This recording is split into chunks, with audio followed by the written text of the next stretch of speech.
This is the Sixth Man Show, an Orlando Magic podcast, with your hosts, Kevin Tucker and Jonathan Osborne, covering all things Magic basketball. By fans, for fans. Go Magic!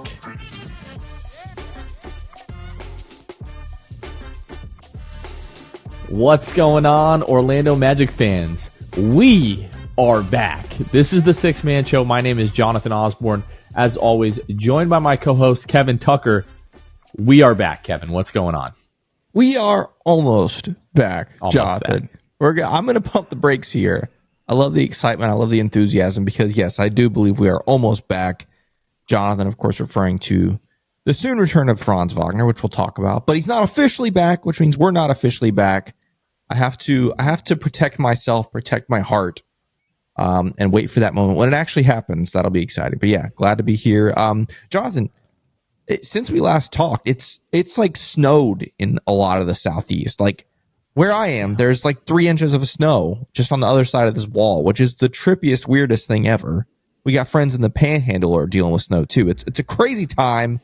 The world feels like it's ending, and yet a new world is dawning now as Franz Wagner potentially returns. Why don't you tell everybody what happened, like just kind of serendipitously on Tuesday night's post-game live? Like tell them what the plan was and then tell everybody like kind of what happened, because some people were not happy with you Tuesday. Here's the thing. I'm going to push back on that because about 80 to maybe 90% of people thought it was hilarious. There was like a 10% minority that were just grumpy because we lost to the Raptors and they wanted to take it out on us. All right.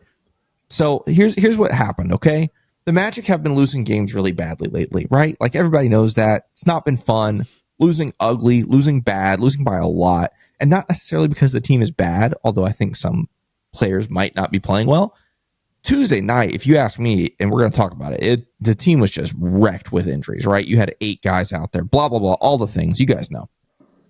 So the game is winding down, and it's ugly. It's out of hand. The game was over by the fourth quarter, like the start of the fourth quarter. And we were talking in the group chat, and someone mentioned, I mentioned I might set a record for the shortest post-game live, and then I think it was Matt who got on there and said, why don't you just intro and outro? And I was like, actually, it's kind of what I was thinking. I was kind of thinking of just being funny and doing a joke and starting the show and ending the show. And then once the game was over, I was like, guys, I'm going to do it. But before the game ended, I don't know, it was like 2 minutes, 3 minutes left in the game. Again, we're in the middle of this like snow and ice storm where I live. The power goes out, like literally with 2 minutes left. And I'm texting guys. I'm like, guys, the power just went out. I'm thinking, crap, we're not going to have a post-game live. We're not all this stuff. It comes on quite literally right before the buzzer sounds. My internet pops on literally as the buzzer sounds. And so to me, I just took that as confirmation. Like, I can't risk it. I'm going to do the joke. It's going to be funny. And plus, who knows? The power might go out again. So we do this short 3-minute long post-game live, which I thought was hilarious. And most people did too. And then I kid you not, less than 3 minutes after I finished that thing, the power went out again. So we were going to have a short post-game live no matter what, whether it was on purpose or not. Like, it was going to cut short at that moment. So anyway, I felt very vindicated by that. Like, it was justified. It was funny. It's never going to happen again. But anyway, yeah, it was fun. It was an attempt at a lighthearted way to rescue what was a pretty miserable night. And just to add a little bit more context, like where Kevin lives, the infrastructure is not built to handle snow. No. It had not snowed in that area in 40 years, I think it was. This was the second time in 40 years. Yes. Okay. Correct. Yeah. So yeah, when weather gets crazy like that, the power infrastructure is just not designed to handle that, especially not here in the deep Southeast. And seeing a lot of those videos, like especially near the Panhandle, like I'm a little bit jealous, but I'm also like mostly not jealous because people down here definitely don't know how to drive in the snow and the ice, and right. I didn't really want any part of that. But yeah, weather-wise, a pretty crazy week. Just the last few days all over the Southeast. But yeah, talking about Franz Wagner, Wednesday, like earlier this afternoon as we're recording this, the 5:30 injury report came out, and Franz's designation had been changed from out, return to competition reconditioning, to questionable return to competition reconditioning. So he's questionable for Thursday's game at home against the Portland Trailblazers. You and I had talked about this potentially being a date for him to come back either, Thursday against the Blazers or maybe Saturday versus Detroit before they go on that road trip. With Paolo, I think it was a little bit different because we knew that when he was updated to questionable, it was the first and second night of a back-to-back. So it's like, okay, are you going to play him and then not play him against Milwaukee?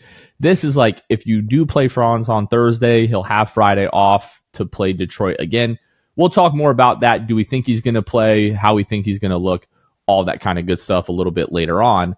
But before we do that, want to remind you all, if you haven't checked it out already, that we got to do this awesome project with Kia Center and Levy Restaurants, where we got to taste some awesome food that they have to offer as part of their Orlando Table Initiative. So if you haven't seen that yet, we'll go ahead and we'll pin that to our Twitter account. You can also find it here on our YouTube channel as well, so be sure to check that out. But before we go ahead and get into some Magic basketball stuff, I mean, I guess this all is pertaining to Magic basketball. But today, Wednesday, Kentavious Caldwell-Pope released a new episode of his podcast that's called Dog Talk. And he had a special guest, Paolo Banchero, on that pod. It's about an hour long. There's some really good stuff in it. Obviously, they talk about the Magic. They talk about all the injuries that they've suffered. They've talked about the Magic sort of being ready to take that next step. And then there's like a lot of Duke and a lot of Seattle talk in that. So about an hour long, really good listen. I was really impressed by the host, J-Mac. I don't know exactly his relationship to Kentavious Caldwell-Pope, but a lot of times you put on these like NBA player pods and they just have like one of their friends who isn't really good at podcasting.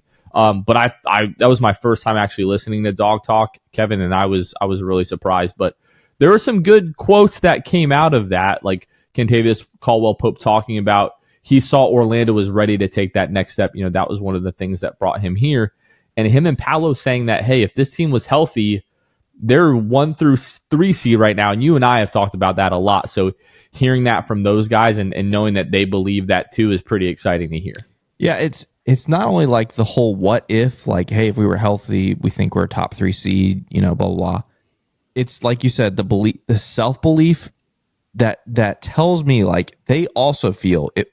Once we get in the playoffs, if we're healthy, the sky is almost the limit for us, right? It's not like this team is going to go into the playoffs underseeded, if that makes sense, right?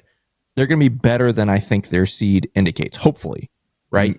Hopefully, maybe they're the 3 seed. Who knows? We'll see. A long way to go. But if that happens, it's understandable because obviously we've had 44 games of injuries, and so maybe more. But to hear that confidence, to hear them believe that, and again, it's less about, oh, you know, what if, you know, blah, blah, blah. For me, it's more about the future. Like, hey, we're this good. We believe we're this good. We just got to get to the playoffs and be healthy and then see what kind of noise we can make. And KCP even said, like, if we're 100% healthy going into the playoffs, he's like, nobody can touch us. Talking about how if they get the offense going, that's great, but they know the defense is going to be there every night. And hearing Kentavious Caldwell-Pope again, who is a 2-time NBA champion, you know, he's not just blowing smoke to these young guys. Like, he really believes that. And if a guy with that level of experience believes that, I think it gives Magic fans, you know, a lot to be excited about. So again, if you haven't checked out that pod, go ahead and check it out. I know it's on all the podcast platforms. I believe it's on YouTube as well. Yeah. If you want to go ahead and listen to that. But yeah, that was sick. I was going to add just one more thing that was more of a long-term outlook section of the conversation where they were talking about Paolo's age and his future and all that kind of stuff. And what I loved hearing was Paolo acknowledge that. He's like, I'm not even in my prime yet. And then he kind of finished that section saying, like, how nice can I be? Like, how good can I get? He's like, that's what fuels me. And I'm like, yes, that is what I want to fuel you. Like, that understanding of, like, I'm this good this early. Like, what's my ceiling? Like, not being complacent with, oh, I'm one of the best 22-year-olds in the league right now. That's not good enough for him. He wants to be one of, if not the best player in the league. And he's already asking those questions, like, how good can I get? That's what motivates me. And I'm like, oh, fire me up, Paolo. Let's go. That reminded me of another piece, like towards the end, where Kentavious Caldwell-Pope is talking about, like, everywhere he goes now, people don't even call him by his name. They call him Champ. And, like, you know, Paolo talking about wanting to get to that level. And KCP's like, oh, we're going to get there. Like, Kentavious, like, already seeing the future with this Magic team. Yeah. You know, potentially, hopefully winning a title. Like, I get goosebumps thinking about that. Like, I see reacting the same way to that. So again, just really dope to listen to that. Recommend everybody go and give that a listen or a watch if you're watching on YouTube. Okay, let's get into this, the halfway part of the week, the weekly state of the Magic. This week, the Magic are 0-1 with a loss to the Raptors on Tuesday, and it definitely was an ugly loss. We're going to talk about that in a minute. Now sitting at 23-22 at the time of this recording, about 9 o'clock on Wednesday night. The Magic are sitting at 8th in the Eastern Conference, 14.5 games back of Cleveland, 8 games back of Boston, 6 games back of New York, 3 games back of Milwaukee. So just, you're the 8th seed, but you're 3 games back of the 4th seed, 2 games back of Indiana, a half game back at Atlanta. Right now, they're tied with Detroit, but if Detroit beats Atlanta tonight and they're up by 15 at the start of the third quarter, by the time of this recording, the Magic, I guess, could be 9th. We are also a half game up on Miami and 3.5 games up on Chicago. Taking a look at the stats for the Magic this season, your Orlando Magic are 29th in offensive rating with an offensive rating of 107.5. They are now 4th. They've fallen to 4th in the league in defensive rating with a defensive rating of 108.0. And they are 16th in the league. They, for the first time all year, I believe, have a negative net rating, a net rating of 0.4.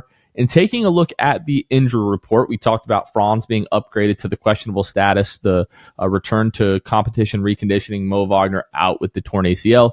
Jalen Suggs still out with the low back strain. Hopefully he's getting pretty close. Goga Bitadze is doubtful. He's still in the concussion protocol, so hopefully he will be back pretty soon.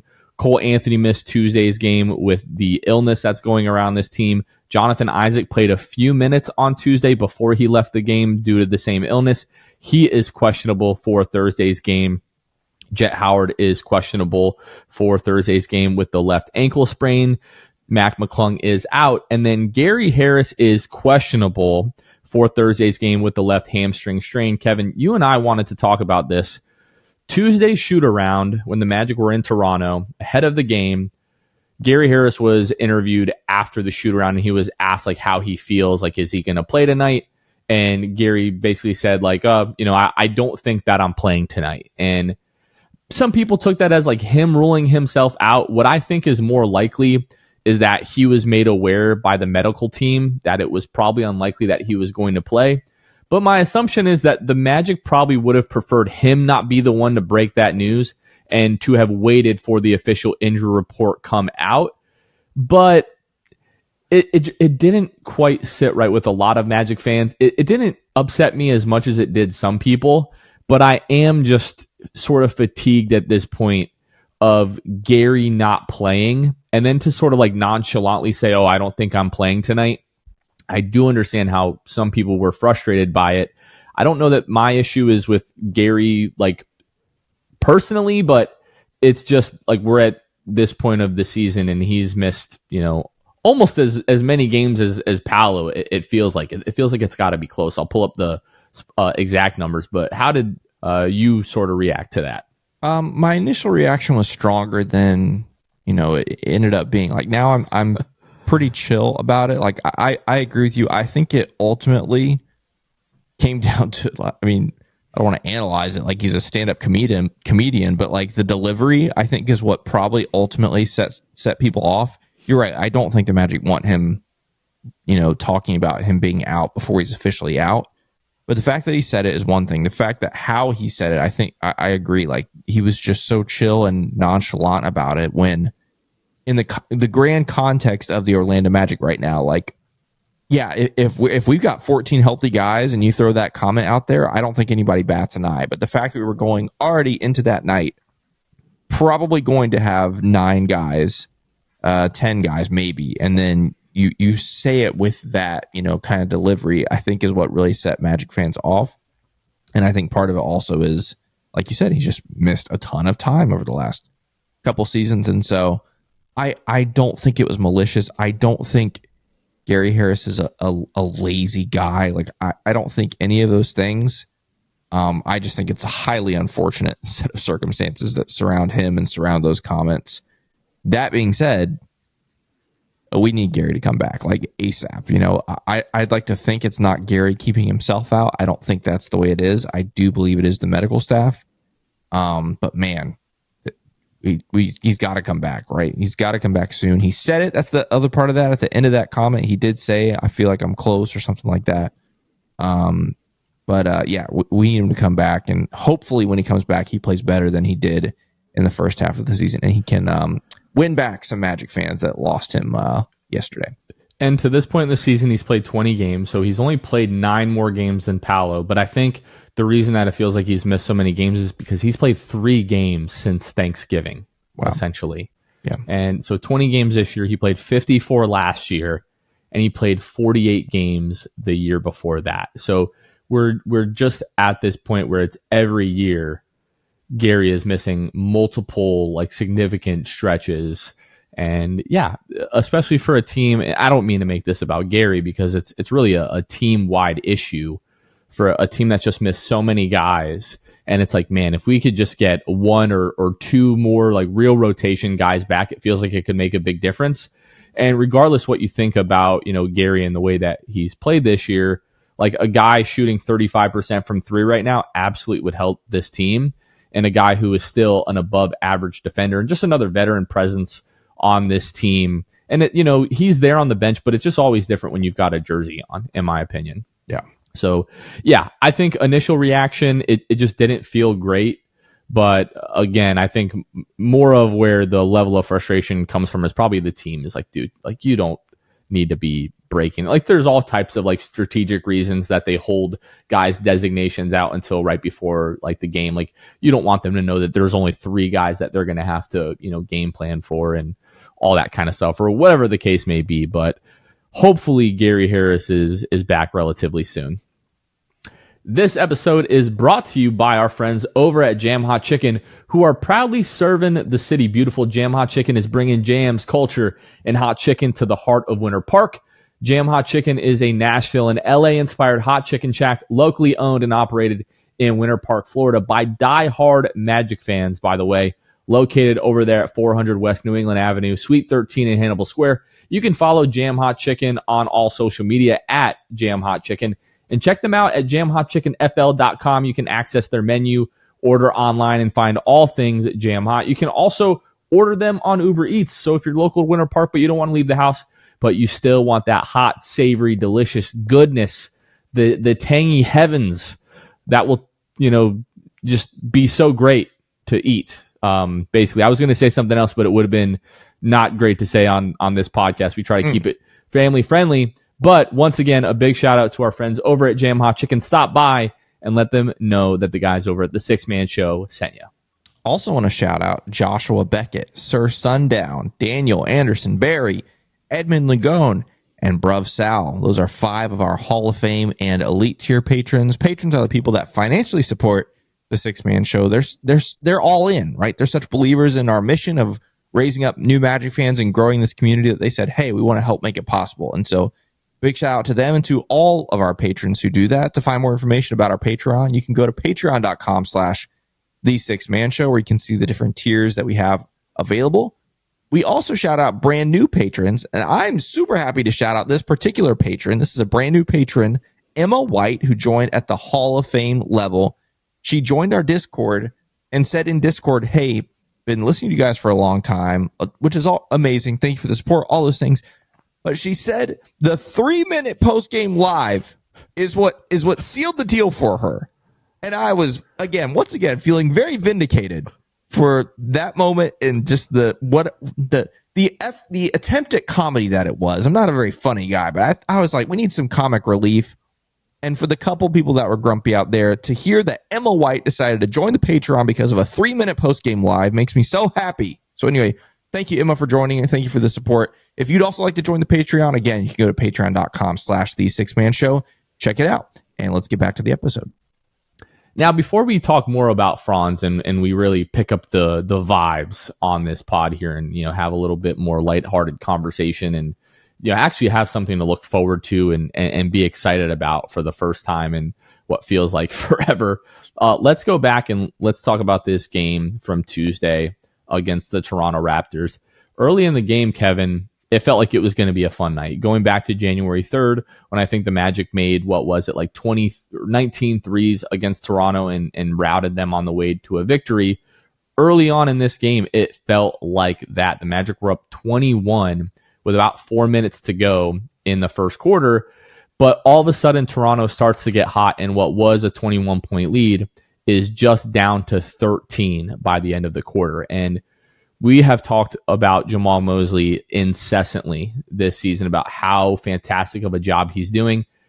One criticism that you hear, like of the, short amount of criticisms that we've heard this year about Jamal Mosley, one common criticism is maybe he's not always the best with his timeouts and the timing of his timeouts. That little run to end the first quarter to me was like screaming, let's get a timeout here, because we stopped making shots. They started to make shots, and you felt the momentum really shift that way. But I think there's a number of different reasons that this game ended up going the way that it went. Like, you get outscored 20-40 in the third quarter. Full stop. That's when the game was over. Like, a couple of minutes into the fourth quarter, we knew that this game was completely cooked. Some people are pointing to just the fact that you had, 9 available guys to start the game. You ended up only having 8. Jonathan Isaac plays 4.5 minutes in this game, and you've got 8 guys the rest of the way. But to me, the defensive energy and effort dropped during that run in the first quarter. And yeah, it's understandable that you're going to run out of gas, but not after 8 minutes collectively. I just didn't buy into that. I don't want to call it an excuse, but that process as to why this game got out of hand so quickly. It felt like the Magic started to hit threes, sort of got used to that and started to settle a little bit. And then because the offense was humming, they kind of left their foot off the gas defensively. And once Toronto started making threes, they did not miss the rest of the way. They shot, 54% from 3 in this game, 13 of 24 from behind the arc. That is largely the difference for me in this one, is just the way that Toronto shot the ball. The Magic didn't defend super well in this game, but you also put Toronto at the free throw line 28 times. Now, they only make 18 of those, so they don't totally make you pay, but that's another thing that is becoming a trend lately, is just putting teams at the free throw line a ton, not being able to foul without defending. And yeah, when it got to the third, midway through the third quarter and this game started to get out of hand, you just felt, I felt helpless. Like, we're sitting here watching this team get the crap kicked out of them for what feels like the 4th game in a row. I know it's 4 straight losses, but just that feeling of there's not really much we're going to be able to do with the amount of injuries that we have until guys start to come back. If you're playing 8 or 9 guys, heavy minutes, you just can't expect this team to continue to play at the level that we're accustomed to. Yeah, it definitely felt like, like the slow motion train crash type thing, where it's just, you're just watching and there's nothing you can do. And it also because it's somewhat identical to the last 3 games before it, right? It's a relatively competitive first half. Again, like you said, this one was a little bit different, where that the competitiveness of the game switched in the first quarter instead of the second quarter, right? But relatively speaking, competitive first half, non-competitive second half at all whatsoever. Just like the Denver game, just like the Milwaukee game, and then just like whatever that other game is that we lost. Boston, you're right. That's the other one. Just like it. So that trend, for me, I hear all the things you're saying, like the defensive intensity, the energy, all those things. I hear it. I agree with it, but I also understand it, right? Like, not only is this team down guys, like you said, we ran 8 guys. I don't believe the 8 guys that we have are at 100% either, right? Like, Paolo's just coming back. He's not to 100%. We know there's an illness that's going around the team. I believe there are guys that played on Tuesday night that were not at 100%. I think they just gave it their best, and that's what they had.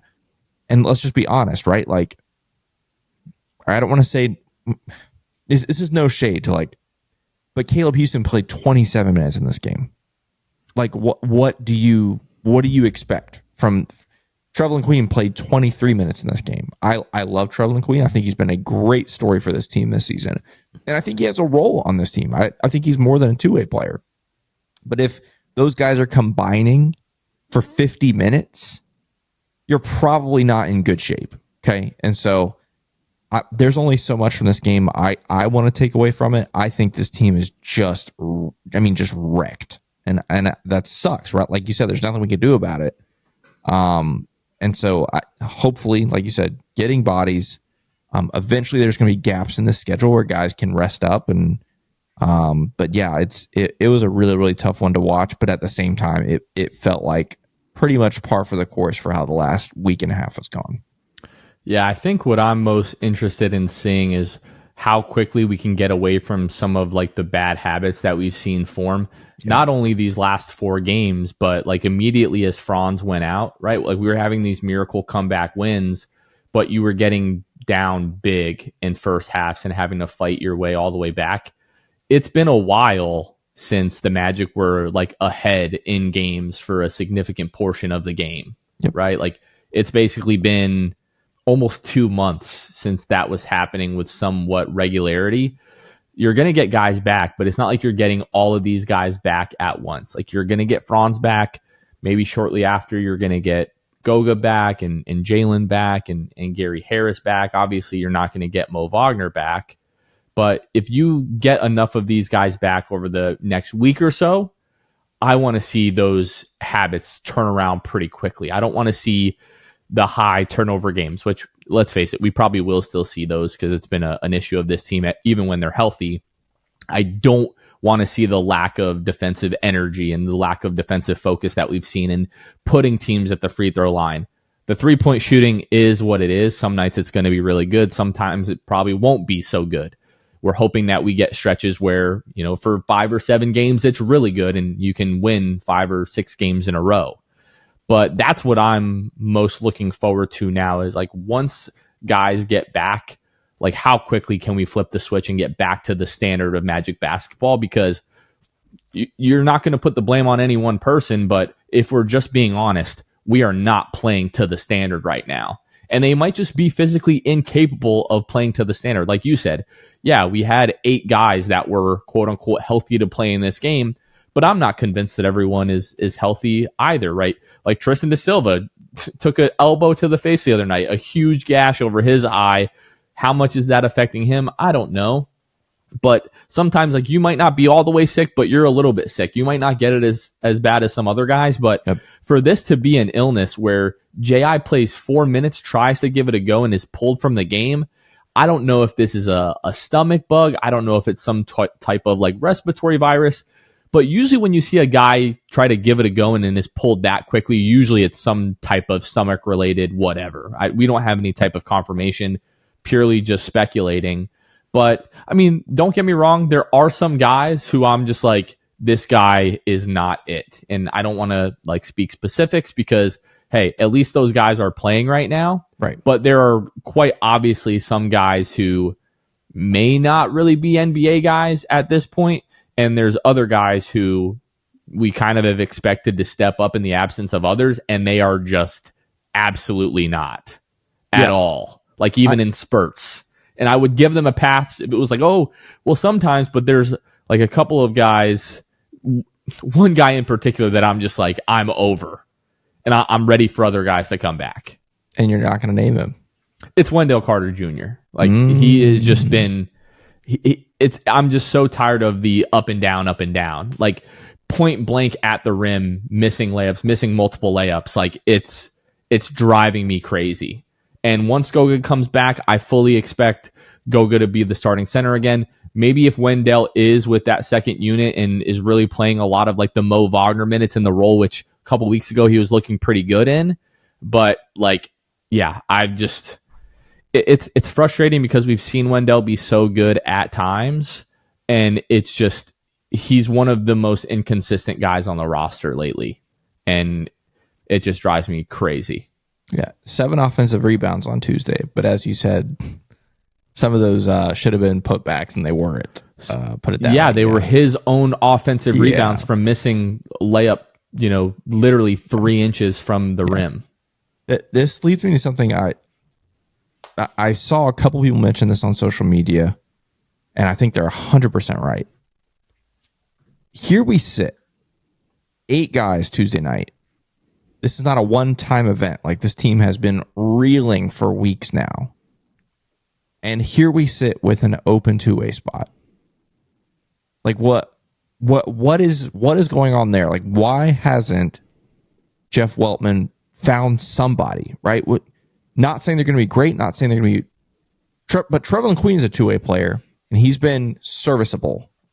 You're telling me there's not a big man out there that could be a two-way player that could at least alleviate some of the weight that we feel right now with guys being out, right? There's nobody, right? Like, that whole thing is just a mystery to me still. I don't understand it. Well, we haven't talked about this on the pod, but I think it was a week or two ago, the Magic traded 2 first-round G League draft picks for Colin Castleton, the big man who played at Florida.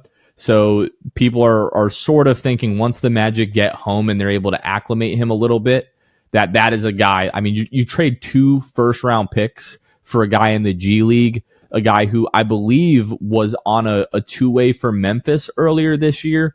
So some people think that is going to, and again, it's been like almost 2 weeks. It's kind of weird that it's been so long. Like, if you're going to bring him up, when are you going to do it?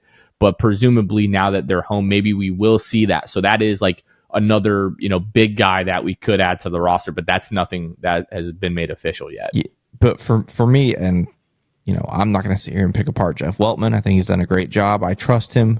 For me, though, he's a bot. You need a body. Like, fly the body up to Toronto and throw him in the stinking game. Obviously hindsight's 2020. Maybe he didn't expect the team to play like they did on Tuesday, but man, like that, I really don't understand that. And again, especially because it's not a one-time event. Like, this didn't just happen on Tuesday. It's been happening for weeks. And so that's super, super strange to me. And last I checked, at least at the start of the season, I believe the Magic were the only team that had an open two-way spot. I know that was true earlier in the season. I don't know if that's still the case, but it's just weird. Again, it's not going to solve all the problems, but at this point, this team just needs human beings to put on a Magic jersey and play. And so I hope that Jeff Weltman will do that soon. Yeah, I do think just the weirdest thing is you've gone, 45 games now with an open two-way spot. It's pretty interesting. Like you said, for the majority of the year, the Magic have been the only team, with a two-way spot open. So, but yeah, we'll see if it's Colin Castleton. That's what I would expect. I mean, unless they're just like really going all in on a Osceola championship this year, who knows? But yeah, we'll find that out. Pretty. I would assume it would have to be sometime if you're going to do it, sometime during this 2-game homestand there. But yeah, just last thing, like going back to this Toronto game, as good as the start was, the first 8-9 minutes of this game, the last like 39-40 minutes were somehow way worse. And those first few minutes were awesome. Like, I started to get excited, like, tonight's going to be fun. We're going to have a great post-game live. This is going to be a stress-free win, so on and so forth. And it did feel like if you're just able to close that first quarter a little bit, if you're up 24, you're up 25 at the end of that first, this is a team that's won 10 games all year. So if you're able to, put the pedal to the metal a little bit, put your foot on their throats for a few minutes more, this is a team that's like, all right, hey, this is just another night that we don't have it, right? Paolo was pretty good. I think it was like 26 points, 12 rebounds, not hyper efficient, but still relatively efficient. Kentavious Caldwell-Pope had a pretty good night. Anthony Black, other than the turnovers, had a decent night. I think it was like 6 of 17 from the floor, but just good to see him play with like a level of aggression. We need to see that a little bit more from him.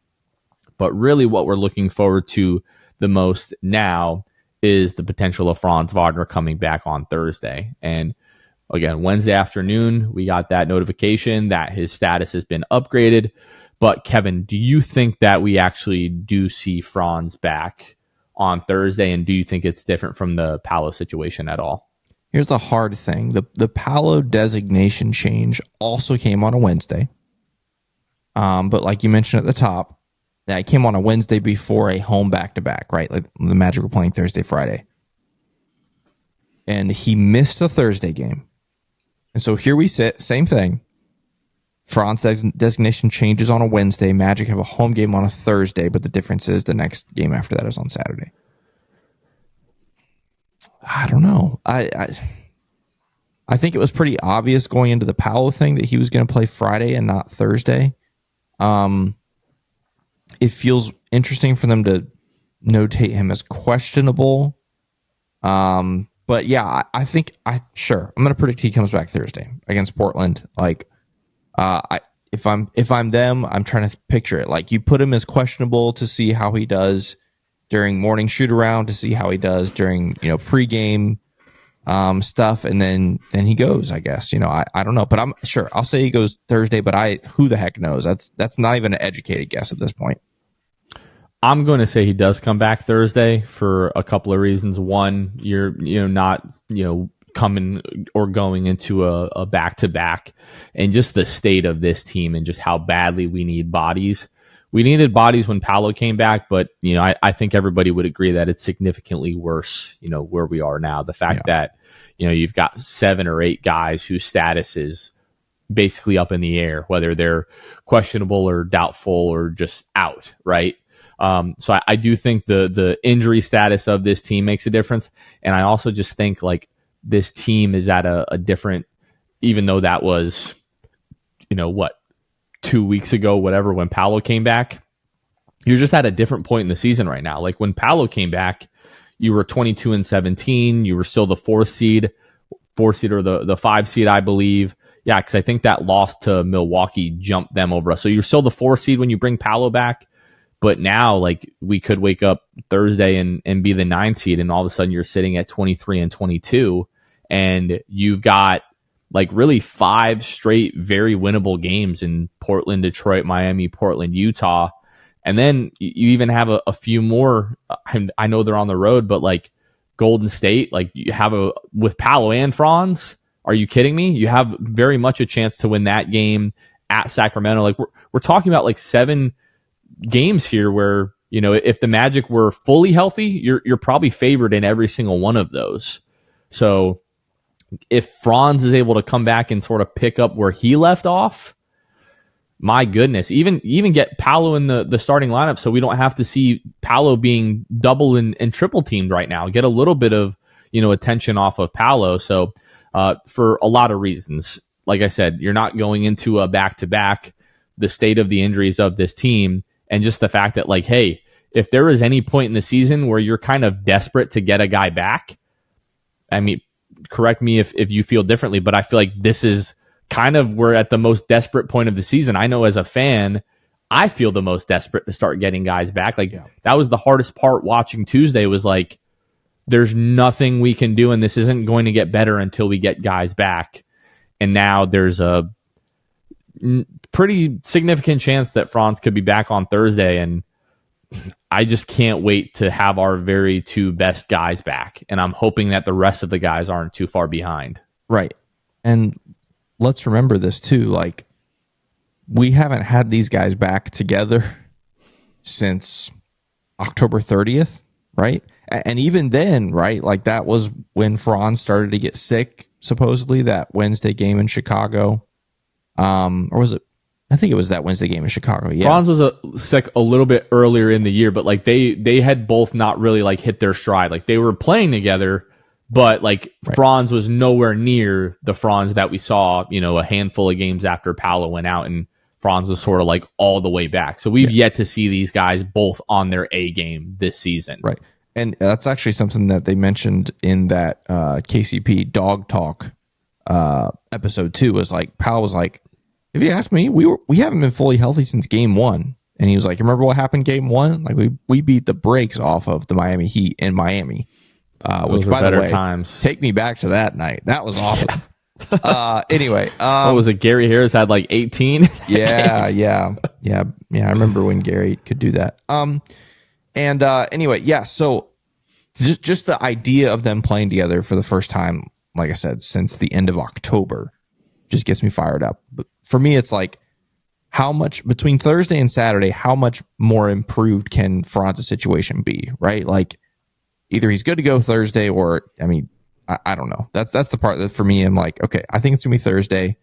But you're right, it's a very winnable stretch. A stretch that the Magic like desperately need when it comes to these. You get an extra day off in there, but as far as the once you start this road trip, which by the way is a weird road trip. You start in Miami before going out west. Like, what is that? Like, what are we doing, NBA?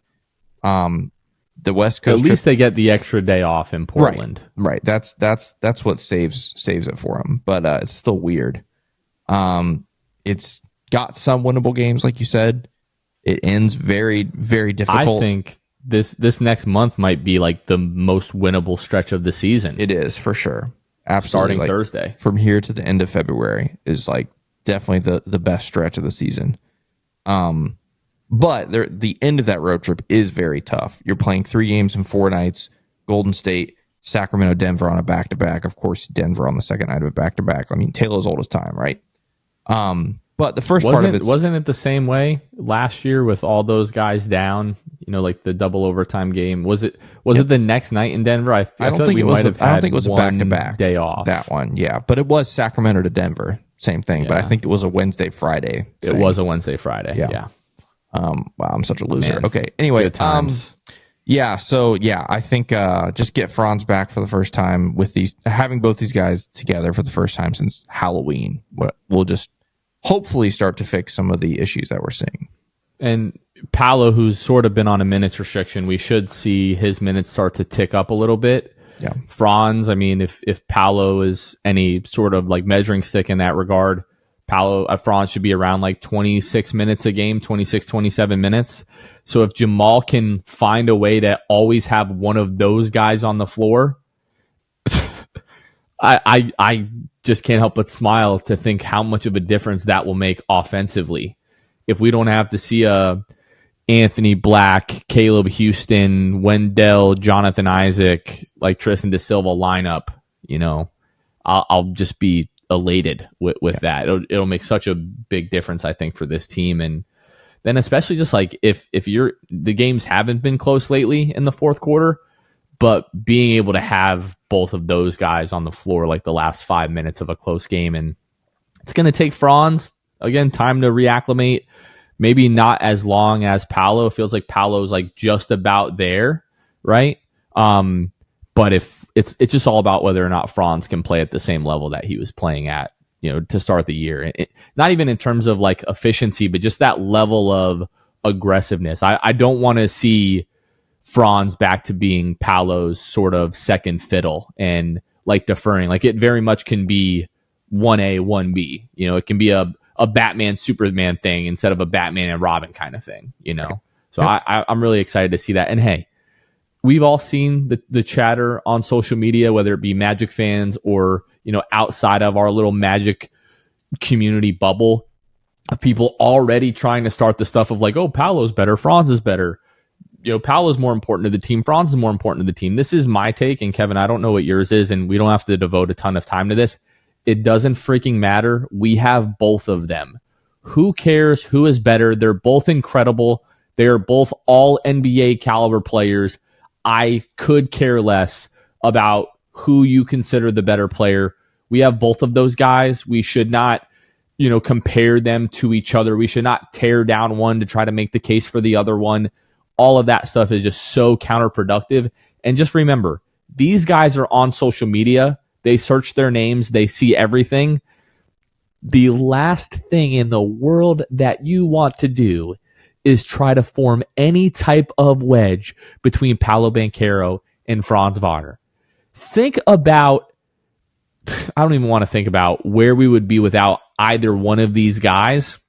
We should be cheering them on, appreciating both of them evenly, and just being happy that we have both of those guys and not have to introduce negatives into the conversation and the comparisons and all that kind of stuff. Here's what I think about it. I'm not even going to waste my breath. It's not worthy. I love that. It's not worthy of my time, my energy, my effort, my words, my oxygen. So, nope, spare me. Let's move on. Perfect. Okay. Hopefully Franz is back on Thursday.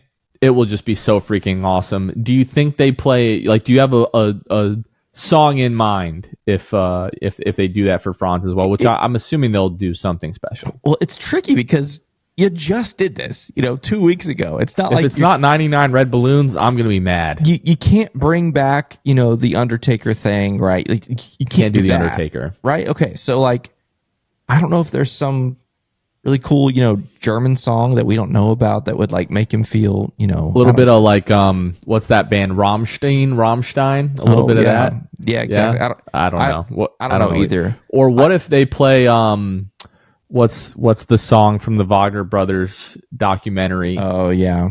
Yeah. You know what I'm talking about? I do know what you're talking about. The one that I translated for you. House of Mare or something like that. Yeah, the one that I translated for you. Yeah. Yeah.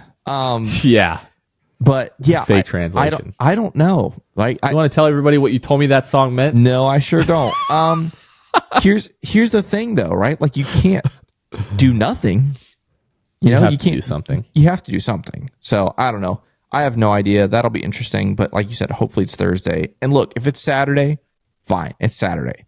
But it better be Thursday or Saturday. I think you should beat Portland with or without Franz. I mostly agree with you. Depends on if we have the same 8 guys, Jonathan, that we had Tuesday. I don't feel good about any game. Right? Portland's missing a ton of guys though. So if you get J.I. back, if you get Cole back, and you get Gary back, you should win. Correct. Absolutely. Yes. They've got a lot of guys who are questionable. DeAndre Ayton's questionable. Donovan Clingan is out. Chris Murray is questionable. Anthony Simons is questionable. Matisse Thybulle is out. Right. So if you get those 3 guys back, you should win. And you and I talked about this when we did the week ahead last week. This is a must win. Like, you must go into this game thinking it is a must win. Come out with the victory. I don't care how you do it. I don't care if it's the ugliest thing we've ever seen. I want a W at the end of the night. And like I said, if Franz doesn't play Thursday, fine. He better play Saturday. Because if he doesn't play these 2 home games, Magic Twitter is gonna explode. It's gonna be tragic. It will be very ugly. Yep. Yeah. All right. What do you say we wrap this up? You got anything else for me? Not a thing. We're gonna wrap it up. For Kevin Tucker, this has been Jonathan Osborne. You all have been listening to The Sixth Man Show, and we will catch you guys next time. See ya. Thanks for listening to The Sixth Man Show. Be sure to subscribe on iTunes and Spotify to get new episodes downloaded directly to your phone. If you enjoyed the show, please take a minute to give us a 5-star rating and a review. It helps out the show a lot. Follow us on Twitter, Instagram, and Facebook at Sixth Man Show. We'll catch you guys next time. Go Magic!